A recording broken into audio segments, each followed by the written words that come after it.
All right. Happy day, friends. We're going to get going today with picking up a little bit on diffraction in the double slit effect and also in apertures and possibly gratings also as well today. So just by way of reminder, so homework set 6 is up and running and will encompass a few of the things that we've been talking about so far. It is centered around diffraction. And that's going to be due in, well, I guess next Tuesday.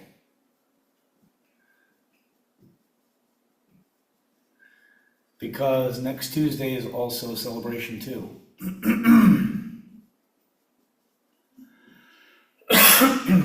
And certainly don't forget, we've got PLC 10 this week, and that is also on diffraction. So that'll be Friday.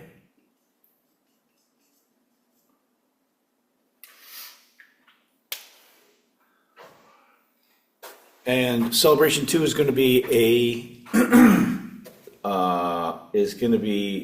basically looking at optics. So the ray optics that we've done of mirrors, lenses, refraction, reflection, least time, internal reflection, and anything else that I forgot about that, I don't remember. I think that's most everything. So that's all the ray optics as well as the wave optics we've been doing, including the double slit effect and the single slit effect, what we're going to talk about today as well.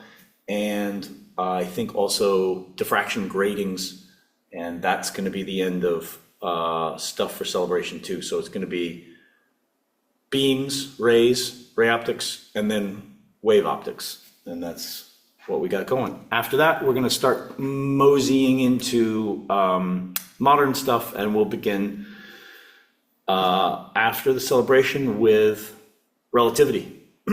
So that will be hopefully as much fun for you as it is for me.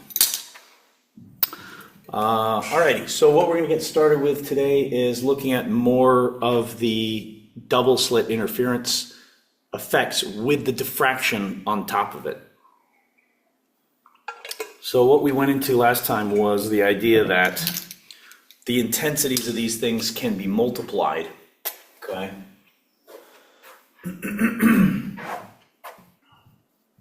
And we're going to use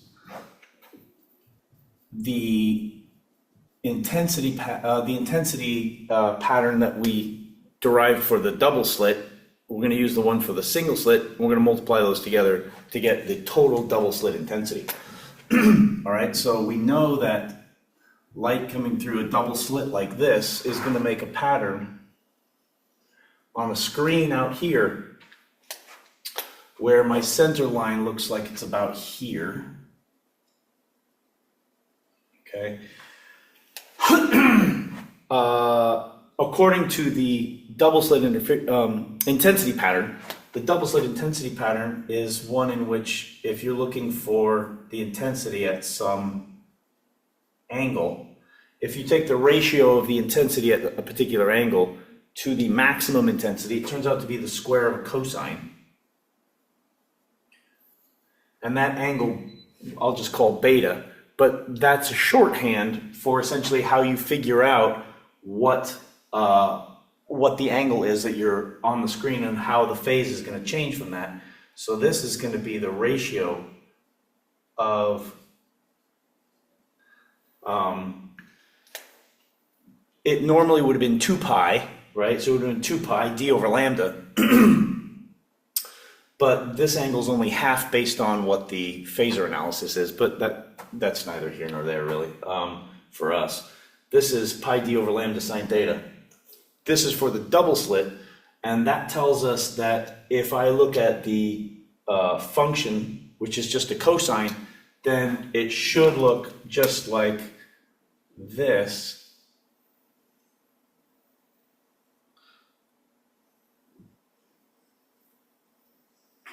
Like that, with evenly spaced equally sized peaks. There's nothing in here that says that we should get any diminishing from the double slit experiment. However, when we look at the single slit, because ultimately the incoming light here is, some of it's getting blocked by the whatever the thing that's in the way with the slits. Some of it's making it through the slits, okay? But ultimately, light is going through the slits. So there's going to be a single slit pattern kind of superimposed on top of this. Now, you'd say, well, aren't there two single slit patterns? Yeah, actually, there are both of them, and they're stuck right on top of each other. They might be slightly displaced, but it's not going to be significant for us. All right. So the single slit pattern, this is the two slit pattern. That's the two slit intensity. The single slit intensity is the one where we had to look at the relative phases of the waves as they arrived at different places on the screen based on the phasor analysis. And so, single slit. And so when we did that, we came out that if we looked at the same type of thing, the intensity at some angle divided by the maximum intensity, that looks like a sine of alpha divided by alpha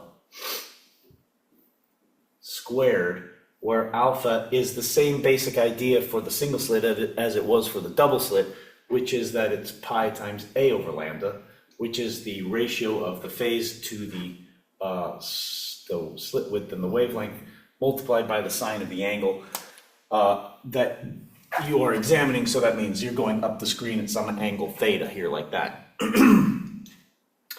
If I look at that pattern superimposed on top of this pattern, what I'm going to find is that there's a diffraction pattern that maybe would look like, say, this, like that, which means that when I put that one on top of this one, I'm not going to see these full bright peaks here. They're going to be slightly pushed down by the diffraction envelope, right? And the one out here is going to be even lower.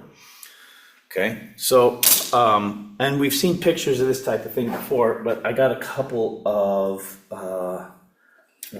things here. So. Let's see, so maybe I can turn the lights off and give you a quick look at this. Don't know if this is going to work for you, but no, it doesn't look like it. If I just hold that right there like that. So what I have here is a very large central peak. Yeah, you can kind of see a little bit of it here. There's a couple, I think you can maybe just barely make out some of the side fringes. So this is a single slit. Notice most of the light is going straight through. That's what we'd expect. It's a single slit.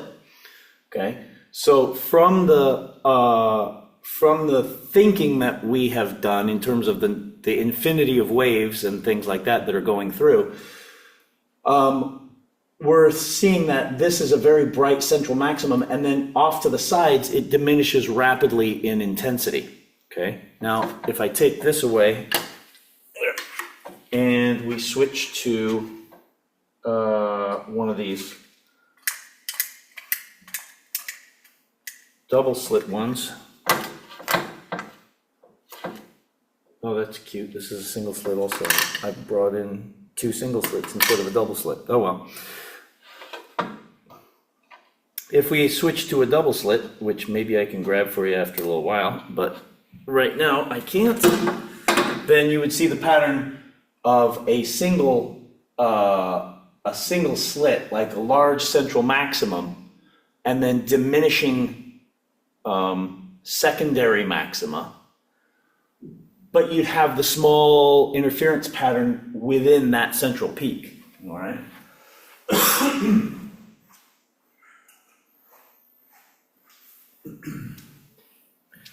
Okay. So I thought let's just take a look at this. If I now modify my drawing, okay, what you're going to notice is I'm not going to be able to draw these peaks like this anymore, okay, because ultimately not that much light is getting to those places on the screen. So here, what I'm gonna find is it's gonna peak up out here like that, and this one's gonna peak up in here like that. Okay, so I'm gonna get these reduced peaks due to interference within the diffraction envelope that is due to the slits themselves. All right, so let's do a quick example here in which I take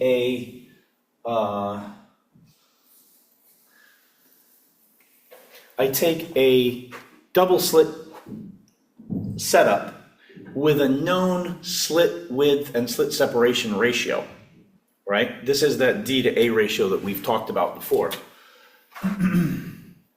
And I want to find out what's the relative intensity of the fifth interference bright fringe.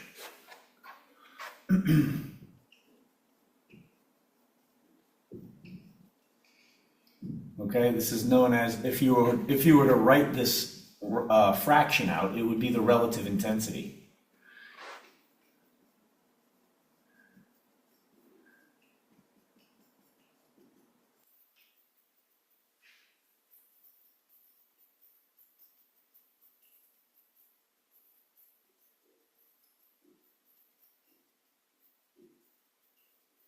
And what we're going to do is we're going to say that fifth bright interference fringe, unlike what I've drawn here, where we only have two and maybe the central one, maybe number two here on the side, and I think that's probably it. So we've only got within the central maximum, if you say we've got even a little bit of this one out here, we've got 1, 2, 3, 4, 5 total fringes within the central diffraction maximum.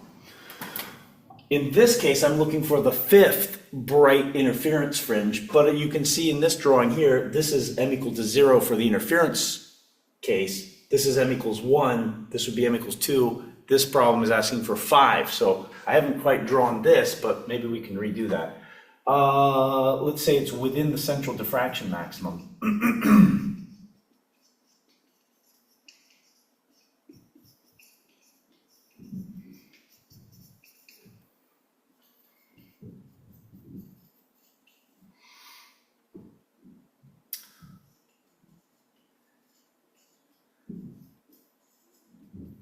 And let's suppose that we're given a D over A value of 6.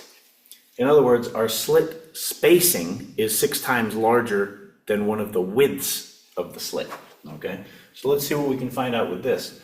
If I were to draw this a little bit more appropriately for this example, what I would do is I would shorten out these peaks a little. Okay, get rid of that, let's get rid of this.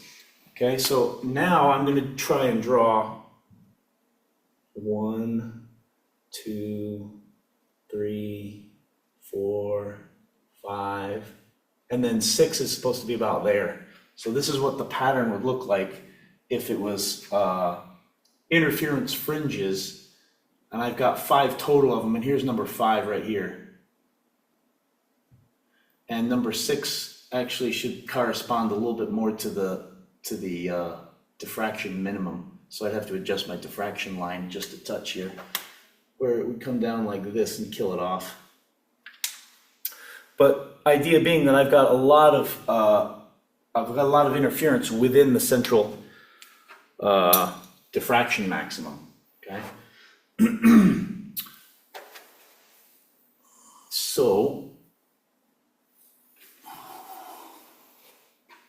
what we can do here then is say that I'm going to take the total intensity of the double slit pattern, which is basically the multiplication of what I just erased from down here and that thing. So the total relative intensity, since I parsed it out up here, would be I theta to I max of the product of these two things.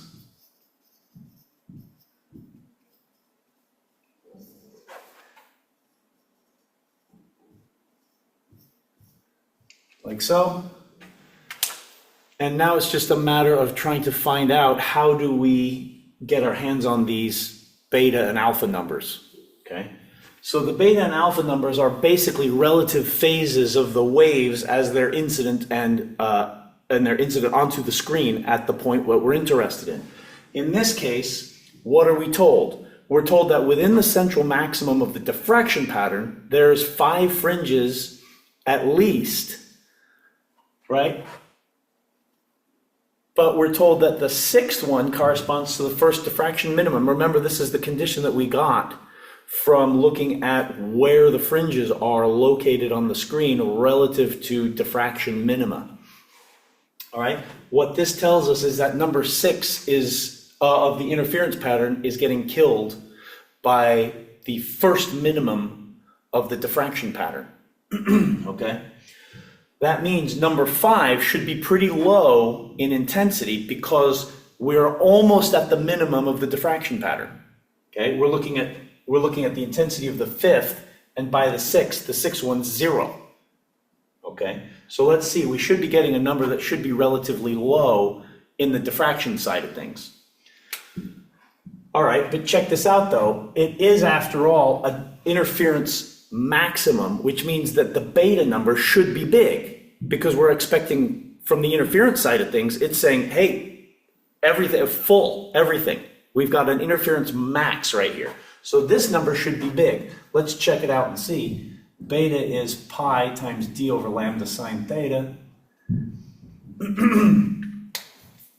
And we know already that since it's the 5th interference maximum, from the interference case, I would write, since it's a maximum, d sine theta equals m lambda, because I'm looking at a constructive interference at peak number 5 in the interference pattern. So there, d sine theta equals 5 lambda is the constructive condition for the interference. That means that sine theta is 5 lambda over d, and I don't actually need to go through and find the angle. I can just use that for the sine. Isn't that great? So I don't have to find the angle and then take the sine of it. I'm just going to use wherever I find sine theta, I'm going to use this instead because I know it's just relative to the same thing. Right? So I can take that and put it straight up into there. And now look what happens. I get pi times d over lambda from the beta, and I multiply by 5 lambda over d for the sine of theta. And what does that tell me?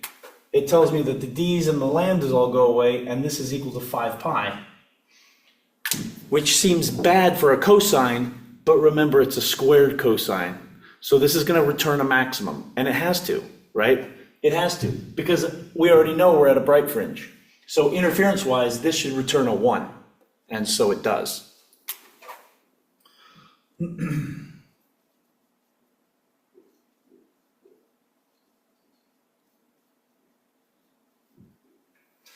All right, so nothing about the interference pattern is telling us that we should have anything lower than full intensity, but we kind of figured that just by reasoning through the problem. Now, I'm going to look at the diffraction side of things, and I would expect that should be a number that is going to be relatively low, okay? Now, it shouldn't be 0. If we were at the diffraction minimum, then I would expect alpha to be equal to pi, sine of pi 0, and it would have killed it, okay? But it's not going to be pi, so I would expect, in this case, that alpha is a number that is approaching pi, but is not there yet. So we'll see how we go. Here's our single, well, we already got that, so I'm going to erase this over here. Here's alpha, we need that. But let's take a look. So if I go to find alpha, and it's pi a over lambda times sine theta, and I already have my sine theta. I do realize it's in terms of d, but nonetheless, let's take a look. This should equal pi a over lambda times 5 lambda over d, which, again, I can knock out the wavelength here, but I am going to ultimately end up with a 5 pi. But if I swap the d over a, chuck it into the denominator, it's going to be, oops, I wrote that up a little too high. What I want to do is this, 5 pi divided by the ratio of d to a. Now, d to a we know We don't know D and we don't know A, but we know the relative D to A ratio. That's all we need apparently. D over A is 6, so this is 5/6 pi. That's a good sign because intuition tells us, right, I should be approaching a pi because I'm near a minimum. This is the 6, I'm on number 5. This should be a relative, this should be close to a relative minimum, which of course it is at 5/6. Okay. Now, when we deal with the single slit intensity, remember I have to also divide by the alpha. Keep this number in radians, right? This has to be in radians and not degrees. So this is going to end up being, here if I look at the total expression for all of the intensities, it's a +1 for the cosine squared, and who doesn't like multiplying by 1, so we'll put that in there. And we're going to have sine of alpha over alpha, and that's sine of 5/6 pi over 5/6 pi, and that's going to be squared like so. So that's a number that's close to 0.83 or so. I don't remember quite what 5/6 is. I guess it should be 0.16, so it should be about 0.84, yeah. Should be about 0.833 pi divided by 0.833 pi. So then you got to square it. So that's going to be a relatively low number, okay, as we would expect. All right, and whatever the end up of this calculation is, well, that's going to be what our relative intensity turns out to be. All right. Okay, so when thinking about double slit intensity patterns, things to think about: number one, you're multiplying the two patterns on top of each other, the two intensities on top of each other. Okay, because basically that's what's happening. So we have to multiply these two, and then when you're thinking about what's going on the screen, hopefully you have some way of finding out what the sine of theta is. Okay. In this case, we didn't have a lot of info, but we're still able to go find the relative intensity. So that's pretty cool. We should be able to be prepared because there's nothing in here about any dimension. It's just I give you a ratio and a bright fringe and off we go, right? Let's look at one that's a little bit more number oriented, so you can get a look at one of those as well, in terms of, for example, what's the slit width and what's the slit spacing and all of that. So let me show you how it looks if we go to the kind of more minutia of calculating all of these things, okay? All right, now let's do the same thing, but let's do this instead. All right.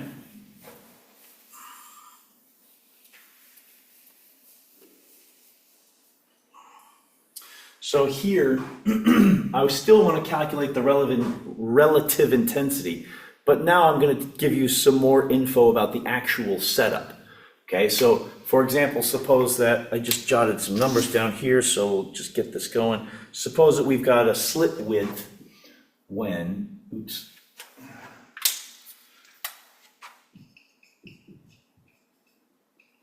find this, when A is 12 microns and D is 24.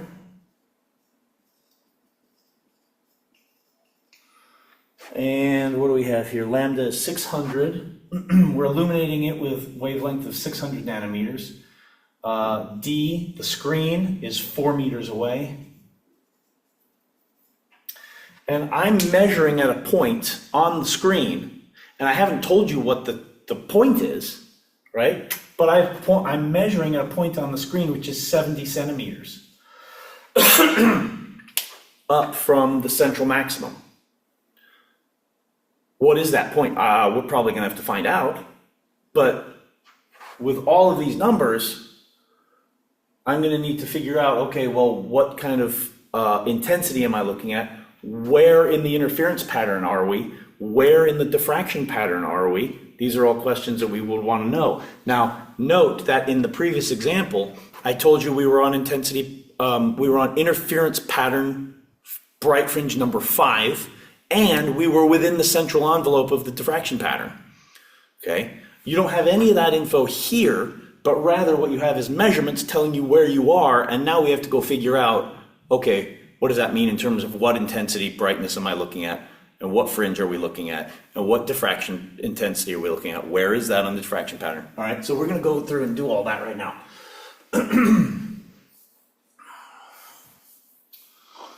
Okay, so let's take a look again where I'm looking at the relative intensity as being the cosine squared and the sine squareds. Okay, and now we're going to once again go back in here and look at what's the beta and what's the alpha. Okay,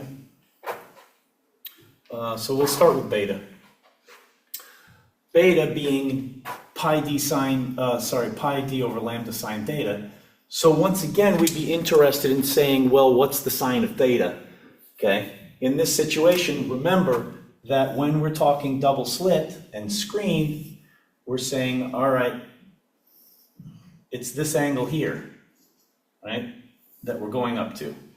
It's that angle there from the central point straight across. Once we have that, we'll be able to at least assess a little bit better what we have going on here with the angle arguments. All right, so finding sine, how are we going to do that? We don't know enough about the interference pattern itself or the diffraction pattern itself, but we have measurements. I know that this distance d and this distance y are parts of two legs of the tangent triangle, right? And remember that if we're dealing with small angles, then hopefully, if I find the tangent of these, it's like finding the sine of these, okay? So the sine should be approximately the tangent, which is y over d, of this triangle, okay? We have both of those, so we can form up this number and see, does it look like theta is small? Well, if I look at this, it's going to be 70 over, what did I say? 400. It's going to be 70 over 400, which is a number which is equal to about 0.17 radians.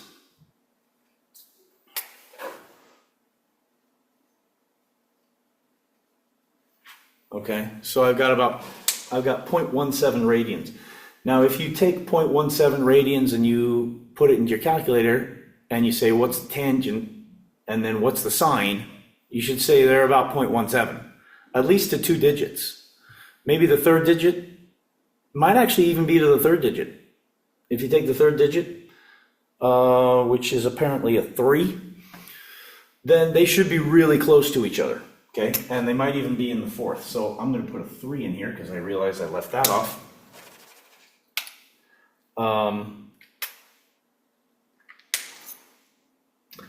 And so that's a small enough angle, I think, that it qualifies to say that the sine and the tangent are about equal. Okay, so good news there. Now we have at least a number for the sine. I know what d is, I know what lambda is, I can go through and calculate what beta is at this point, all right? Likewise with alpha then also, because alpha, pi a over lambda times sine theta, well, we can put that straight into there. We can put it straight into there. I know what a is, I know what d is, we know what lambda is, so we can figure out what these numbers are, okay? When you do that, you plop them all in here. Let's see, when all is said and done here with crunching and grinding, I got a number which is 0.00, let's make this right here, 0078. Okay, so after we put all that through, and you do all the calculations, I got that, which is a pretty small number, which tells us that we probably aren't near a bunch of maxima, or actually that could be incorrect. Remember, the diffraction maxima fall off quickly as you go away from the central maximum. So actually, we could be near a diffraction maximum, but maybe lower or down on an interference fringe. Maybe we're nearer an interference minimum or something like that. Question is, now we got to go find out. Okay. So let's take a look. How are we going to find out what fringe order we're going to be dealing with here? Ultimately, the answer can come out of something similar to these beta and alpha calculations, okay? Because the situation for double slit interference, if it's constructive, we already know. It would be d sine theta equals m lambda. And maybe we're interested in about what that number might be. Okay? Now, if we solve for that number, what will happen is, if it's constructive, it'll come out integer, right? If it's destructive, it'll automatically come out as a integer plus a half. Okay? So I should be able to take this and use it for both cases. And if it comes out partial, then it will be somewhere in between those, okay? So if I take a look at this and I say, all right, I'm actually going to try and solve for the fringe number here to find out what interference fringe number we're at. I'm going to rewrite this as d sine theta over lambda, and ultimately we have all of these numbers, okay? So if you crank through this with our sine of theta over there and our d over lambda, which is that divided by that, you will need to watch your prefixes here. This is microns, meaning 10 to the minus 6, whereas this is nanos and 10 to the minus 9th. So just make sure you've got all your stuff in the right ordering here, because this number has to be unitless, right? So m, I don't want any extra factors of 10 left over because I forgot to cancel a prefix somewhere. Once I do this, let's see, I got a number that is equal to 6.9. So interestingly, we're close to an interference maximum. Okay, well, we're not quite at one, right? 7 would have been right on top of it. 6.5 would have been in the valley between interference brights 6 and 7. So we're near a bright one.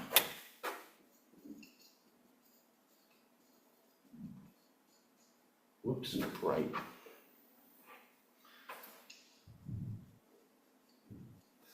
Okay, we're near the bright fringe for the interference pattern, okay? And while you're thinking of this, you're thinking, I mean, at least I try to think of them individually and kind of combined at the same time. So we know we have a really low intensity. So to find that we have a near bright on the interference, well, what does that mean from the diffraction sense then? Maybe we're near a minimum. But remember, the diffraction maxima are also really dim compared to the initial. So let's see where we are there. If I compare the diffraction, okay, this is the constructive case for the double slit. Now, if I look at the diffraction case here, I'm going to go and see where are we relative to minima. So I'm going to use the minimum equation for the diffraction. And I'm going to say that a sine theta is equal to m lambda, because ultimately that's true for the minima of the diffraction pattern.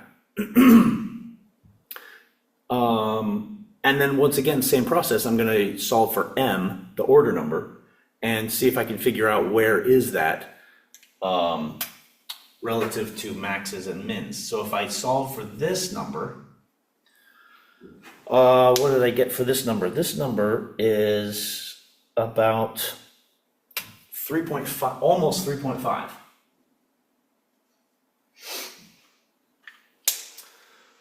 Okay, so what does this tell us? Remember, This interference one was for max, right? This is for bright spots, maxima. But the diffraction one was for dark spots, the minima.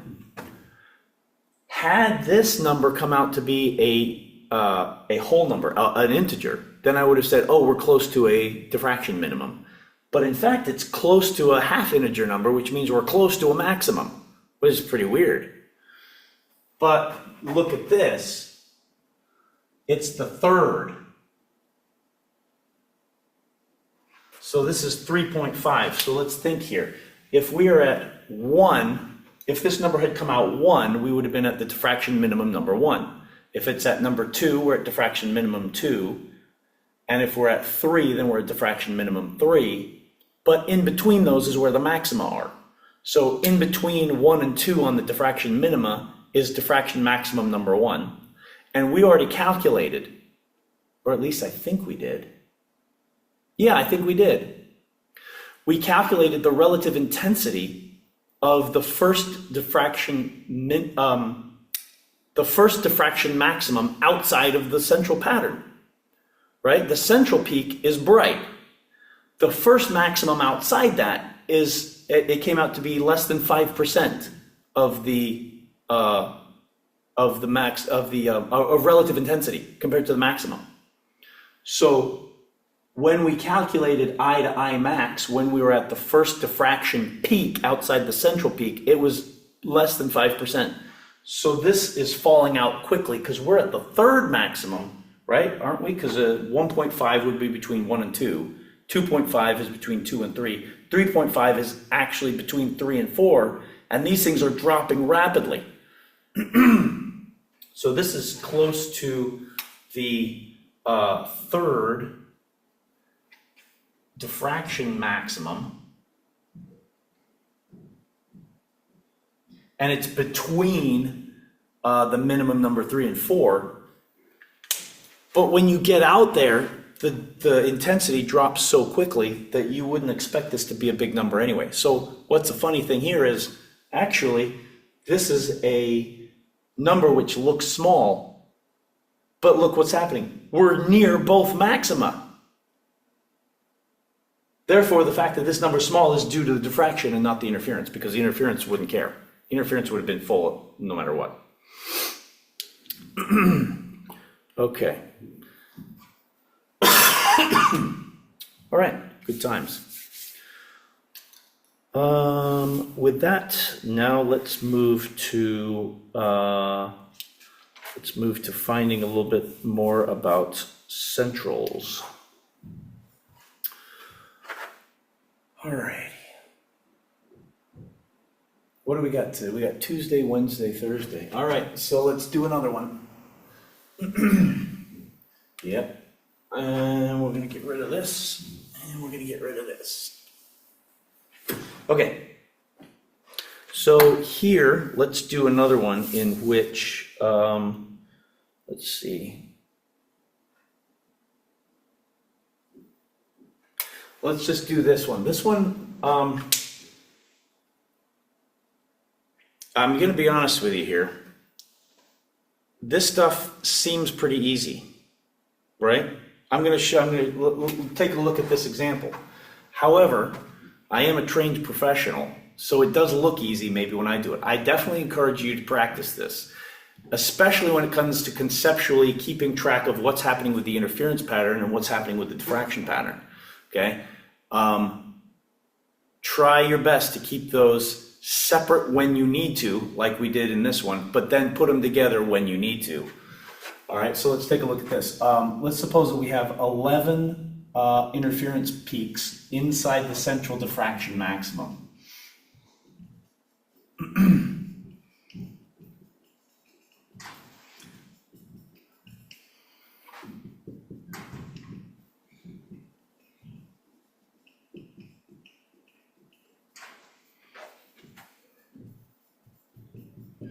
Okay, inside the diffraction peak.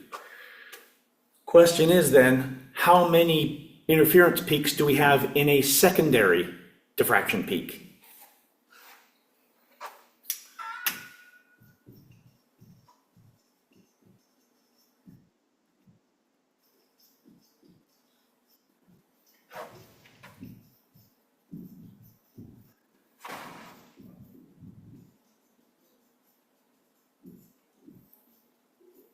So if we go out to these secondary peaks, which are like this one out here between 3 and 4 or whatever it is, right? How many interference bright fringes are we expecting to see?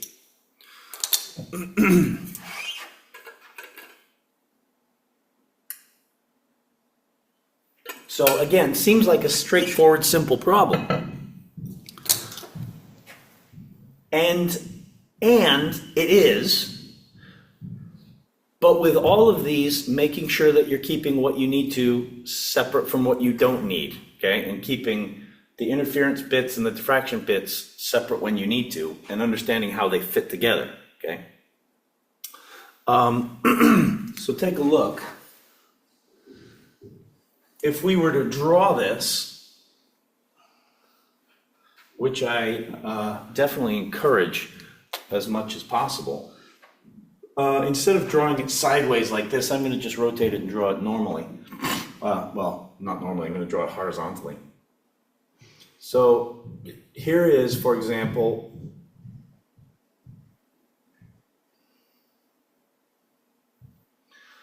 here is a diffraction pattern, okay? My central peak and my couple of my side peaks. So this tells me I've got 11 interference maxima within the central. So that means if I'm going to look at the central point right here, that also would have to be a bright fringe from the interference side of things, okay? Now I've got 1 here. I've got 10 left, which means I've got 5 on each side, okay? So now I'm gonna have to fit 5 in here, which I'll see if I can do. So I'm gonna have 1, 2, 3, 4, 5, okay, like that. And it would look the same way over here. 2, 3, 4, 5, like so. The question is then what's fitting in one of these things out here?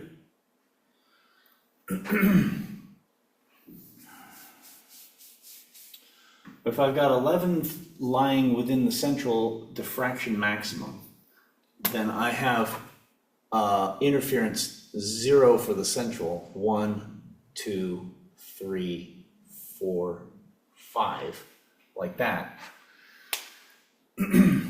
Now what I'm going to do is I'm going to see, okay, what is the angle between the 2 minima that fall on either side of the central secondary maximum here, okay? So this is a zoom up on the screen, right?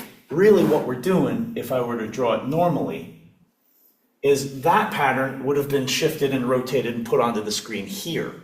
And then I would have said, okay, check this out. Here's one of the, let's see here, like this, right? Right, so this peak right here is the same as this peak right here. So I would say, look, what I'm gonna do is find the angle between here and here. I'm gonna take a look at that angle because that ultimately defines what the secondary maximum position is, okay? And then I'm gonna see, okay, how many interference peaks should I be expecting? So we know that at this one here, I'll call that theta 1, and then this one here, we'll call that theta 2. It looks like theta 1 should be number 6. Okay, so let's take a look. Sine of theta is equal to what? M. I'm going to label this with an I because I'm looking at the interference pattern. So this is mi times d over lambda. And ultimately, you probably know that because there's a d in it, and that only goes with the interference, and then the a always goes with the diffraction, which is kind of poor naming when you come to think about it. The little d spacing should have been for diffraction, and then, well, I don't know, there's no a in interference. At least there's an a in diffraction. You got that going for you. So here I've got the interference pattern. If I look at the diffraction pattern, sine of theta 1, which is the first which is the first diffraction minimum, would have occurred at A divided by lambda. No, that is wrong. No, that is wrong. This is lambda divided by A. And I think I did the same thing here. Dang it. I did the same thing here, got them backwards. Get that right. This should be m lambda divided by d. Come on. Okay, so sine of theta 1 is lambda over A. Sine of theta 2, diffraction, okay, our diffraction minima happen at multiples of lambda over A, so this is just going to be 2 times lambda over A.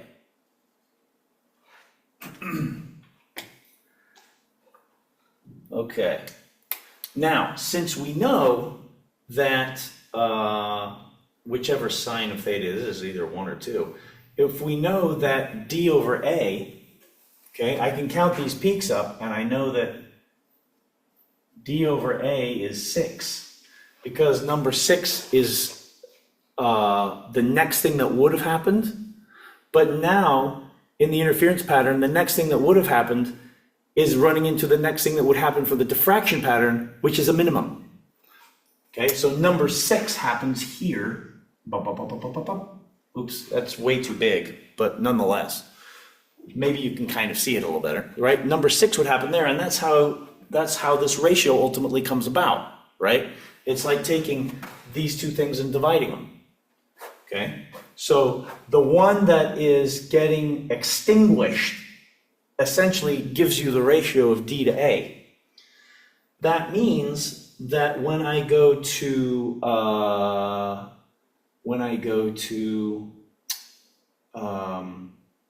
what am I saying here? Gosh, what am I doing? I'm doing this. When I go to sine of theta 2, I got to go look at 2 lambda over A's. So at theta 2, like that, I'm going to write sine of theta 2 and find out what interference fringe number should I be on for that theta 2. D sine theta 2 equaling m interference lambda. I know what sine of theta 2 is, so I can put that into here. That means that D times 2 lambda over A is equaling the interference fringe number of lambda. Okay, and once again, I can get rid of my lambdas, and now I have the interference pattern being 2 times D over A.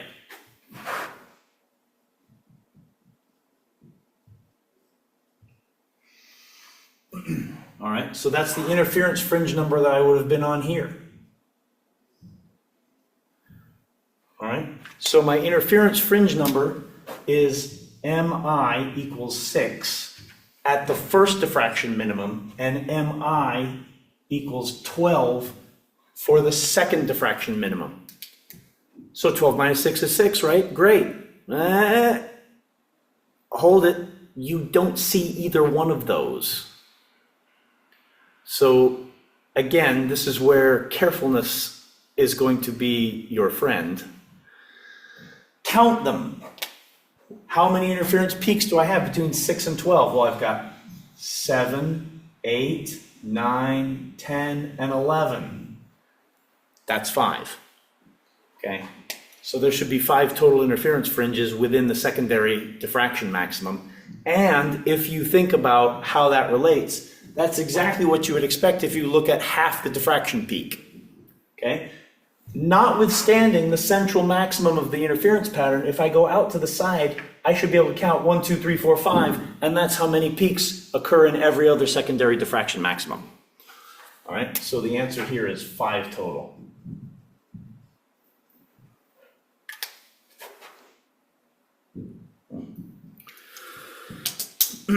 Okay, so again, seems like a straightforward, simple problem. Just make sure the counting happens the way that you'd want it to. Okay, so that is the situation here. Let's take a look at resolution. All right, this is kind of an interesting thing, and it's based off the idea of the diffraction pattern. So the question comes about when we look at things, how close can we see things before we can't distinguish between them? And that is a diffraction issue. The reason it's a diffraction issue is because light going into your eye is going through a circular aperture. A circular aperture is not a slit, but it kind of is like one. In other words, you're trying to get light to go through a very narrow opening, right? Light's going into your pupil and going through your pupil, and that's a narrow opening. Now, to things that are far away, I'd want to be able to say, well, what's the resolution between these two things? For example, if you think about car headlights or something like that, you can ask how far away is the car headlights, or how far away is the car before I can't distinguish between the two car headlights. Okay, because as these two sources basically move further and further away, angularly, right, they get closer and closer in our field of vision. Angular, the angle between them decreases. So what that means is then that the central maximum of one of them is overlapping with the central maximum of the other, and I can't distinguish between them. And then it looks like one of those light bars that some of the cars have. You don't have two headlights anymore. What's happening in this world? Now we just got the big huge lamp across the front, right? And so you'd say, well, it looks like that from this distance away. So let's talk about resolution. Because the criterion for this was essentially was invented by Lord Rayleigh. Now, if I have two sources that are way over here, right, source 1 and source 2, and they're emitting light, and I have a small aperture over here, say a slit. I'm trying to say it's about halfway in between. Okay, they're emitting light. Suppose this is something like a pinhole camera or something like that, or whatever it is. Okay, they're emitting light in all directions, but only a couple of these rays are going to be coming through this slit here. Okay, the slit's fairly small. In fact, it's so small I'm not even sure you can see it. Well, you kind of can see it a little bit. All right, now take a look. If I say this is coming through here, it's coming through on about like that. This one's coming through about like this. Right? There's an angle between these two.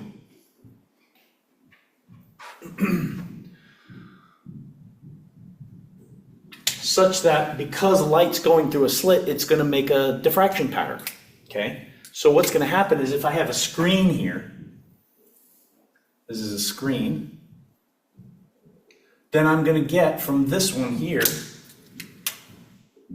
right? It's going to land there. That one's going to land there. Now, if I look at these two, if I look on the screen and I see this, well, my screen is a little curved. It is not meant to be.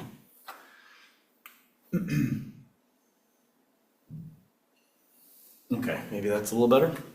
Now, if I look at the pattern that these make, and suppose that I get a central peak for each one of these, it's just fairly narrow. Suppose my central peak for this one is here. And I'm getting the secondaries out here like this. And then I get the same thing here. These two peaks are clearly distinguishable. In other words, it's obvious that light is hitting mostly there and light's hitting mostly there, and we don't have an issue. Okay? But now suppose that we squish slit down, right? We squish and make this narrower and narrower and narrower, such that these peaks now start spreading, okay? Suppose that the peaks, instead of being fairly well defined like this, became, right, something more like this. where I'm still looking at the same places on the screen here, but the central peak now is looking more like this. Like that. And this one has a central peak here, which is looking a little bit more like this. These two sources are now not very well distinguishable.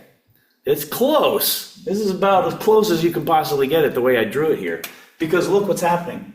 Rayleigh came up with the idea that the lowest possible way that you can tell one source from another is if the central peak of one of them lies right on the diffraction minimum, first diffraction minimum of the other one. And that's just about how I drew it here.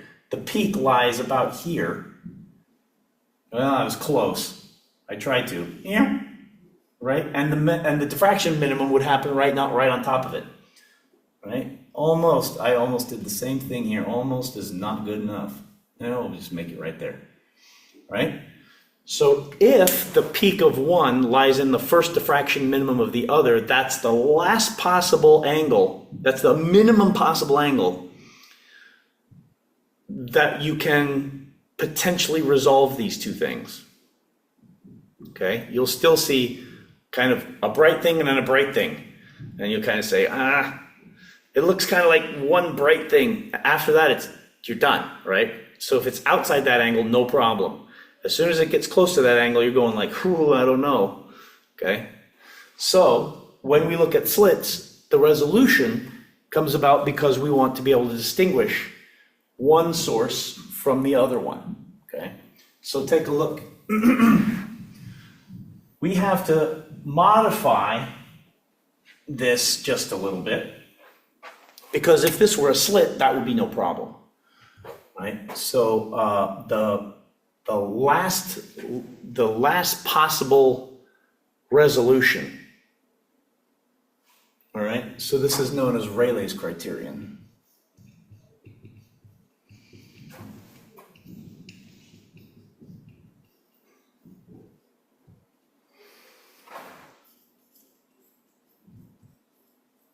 Is that the last possible resolution? In other words, you have no chance if the angle gets less than this. Right? In other words, this is the minimum angle necessary.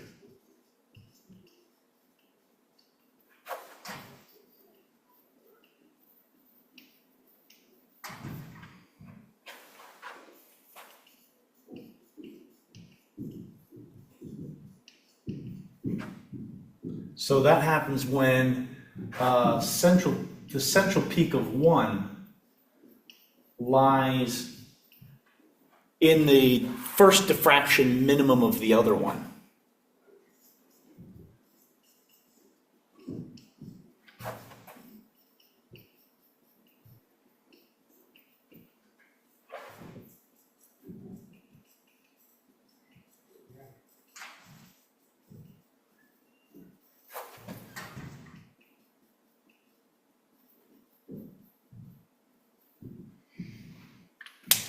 Alrighty, that's basically what Rayleigh's criterion is saying.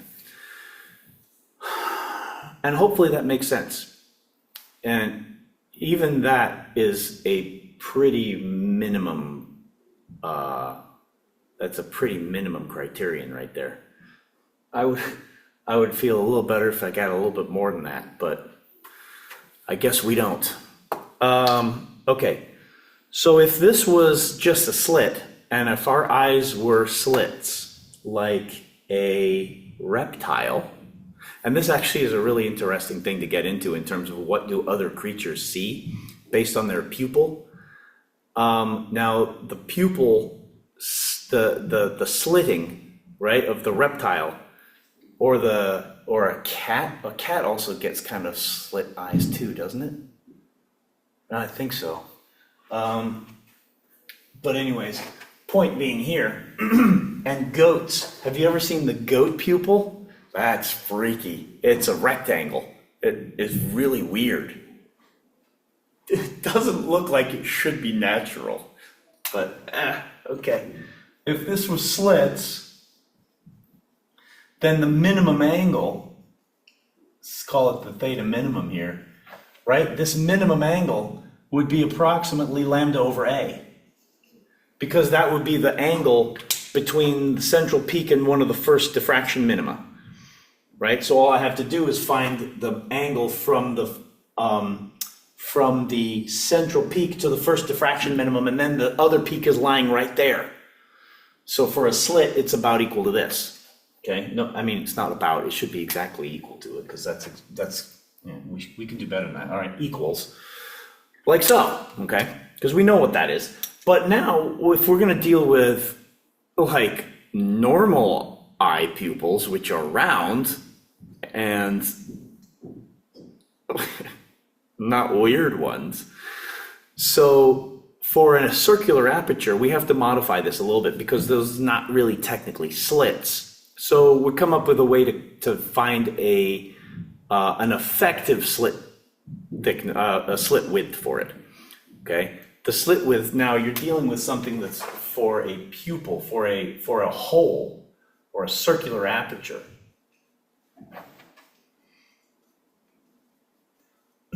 Right? Your camera iris, or whatever it is, right?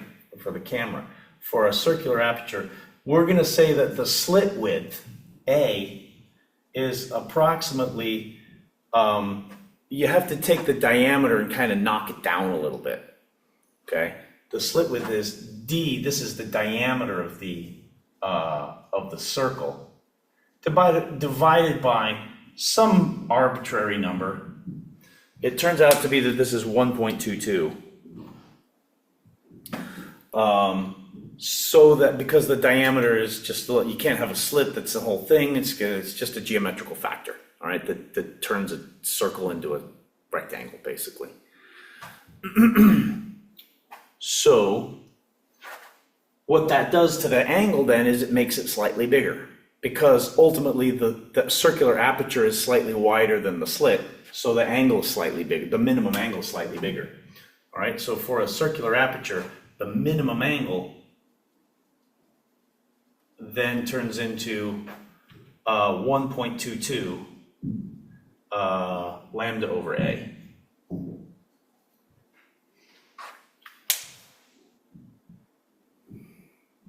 Sorry, lambda over A. We don't have an A. A is that, so it should be over diameter.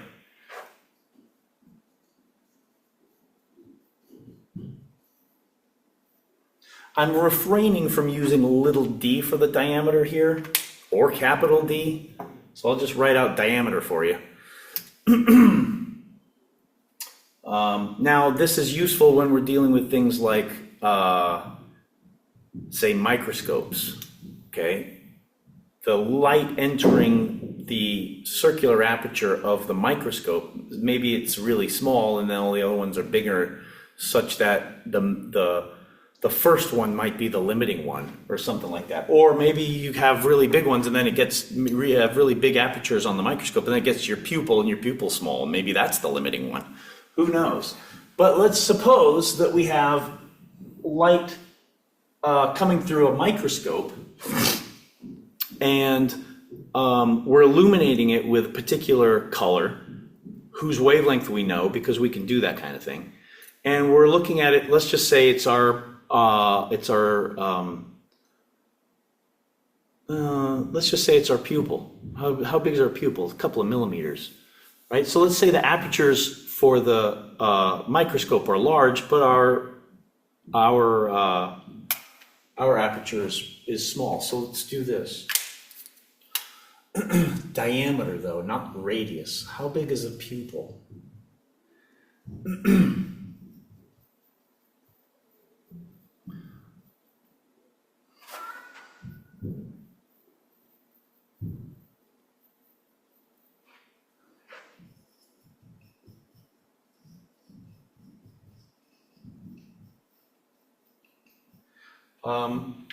Sodium light.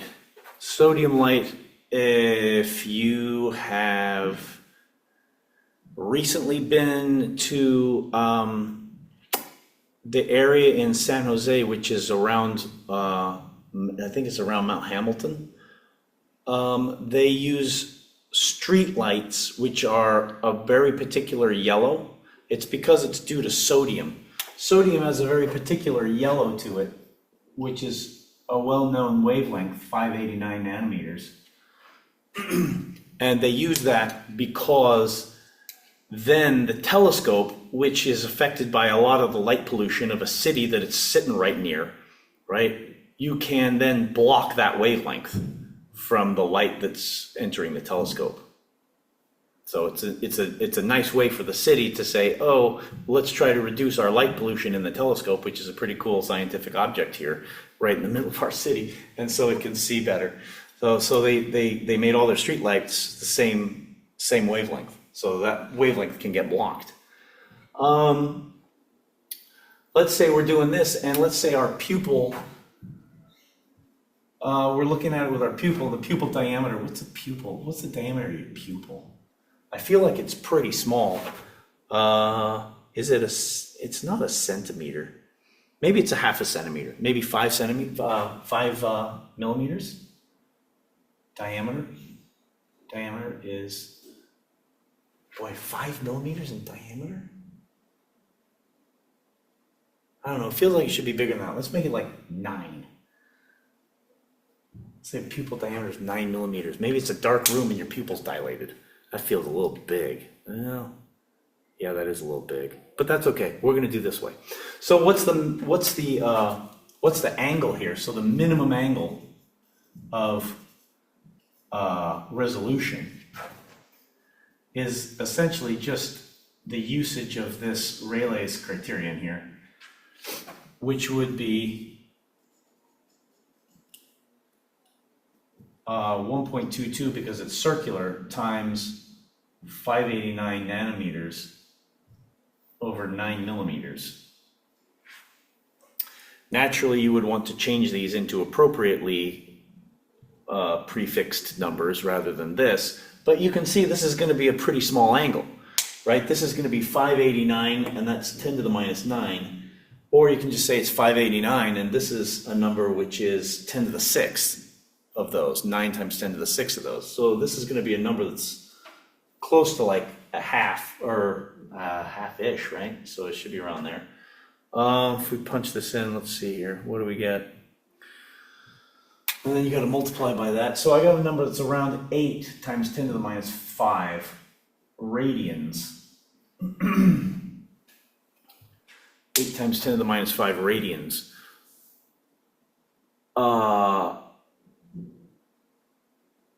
So let's take a quick look at what that means. This is a relatively small angle. That means you should be able to distinguish things that are pretty close together, which is good, which is what you want out of a microscope, right? If you put these objects 10 kilometers away, for example, right? If you put these objects 10 kilometers away and you separated two objects by this angle, 10,000 meters is 10 to the 4th. If I multiply that by 10 to the 4th, I'm looking at something that's going to be, that means how far away are the sources themselves at 10 kilometers. That means they would be 0.8 of a meter away from each other, right? They would be 80 centimeters away from each other, 10 kilometers away. So I feel like that's a pretty good resolution. I'm pretty sure at 10 kilometers, 80 centimeters seems less than your average car headlight spacing. That seems like it's more like a meter, maybe a little bit more. How big's a meter? About there. So yeah, I feel like 80 centimeters is a little bit short on that, but you could see 2 car headlights from 6 miles away. Well, maybe if they were giving out that exact sodium. Now, one question you might have is, okay, that's great, but actually it's because this is a microscope, I need to see even finer detail than that. You're not going to change your pupil diameter. Well, you shouldn't change your pupil diameter. At least you shouldn't get larger than that. How are you going to reduce the angle? Okay, well, not reduce the angle. Yeah, that's what you want to do. You want to reduce the angle. That's what you want to do. You want to reduce the angle. So if you made the pupil bigger, that would make the angle smaller, meaning you could resolve things that were closer together. That's why we want the angle to go down. So if I wanted to decrease this angle, one easy thing to do would be to change the wavelength to shorter wavelength light.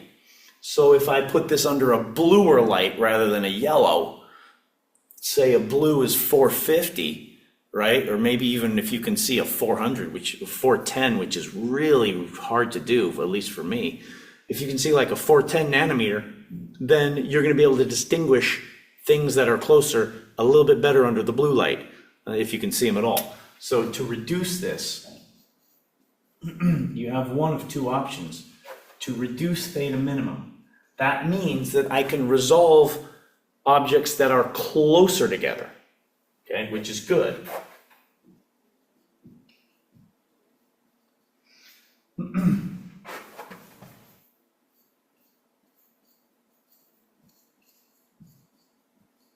So if I want to resolve closer objects, then I'm either going to reduce my wavelength or I'm going to increase my aperture size.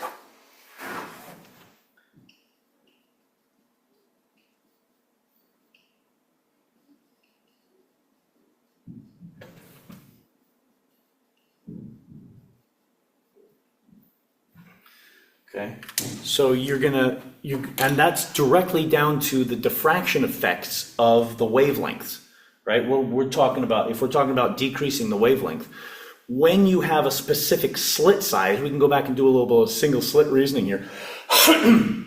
When you have a single slit and it's a particular width that does not change, then the diffraction pattern that's going to go through there is going to be much more spread out if you have a longer wavelength, right? In other words, if you think about this situation here, right, your first minimum is going to be occurring further and further and further away from the diffraction peak when the wavelength goes up. So for larger and larger and larger wavelengths, the central maximum should get larger and larger and larger and larger. But if I decrease the wavelength, that means I'm actually able to kind of fire through smaller things that shrinks the overall pattern.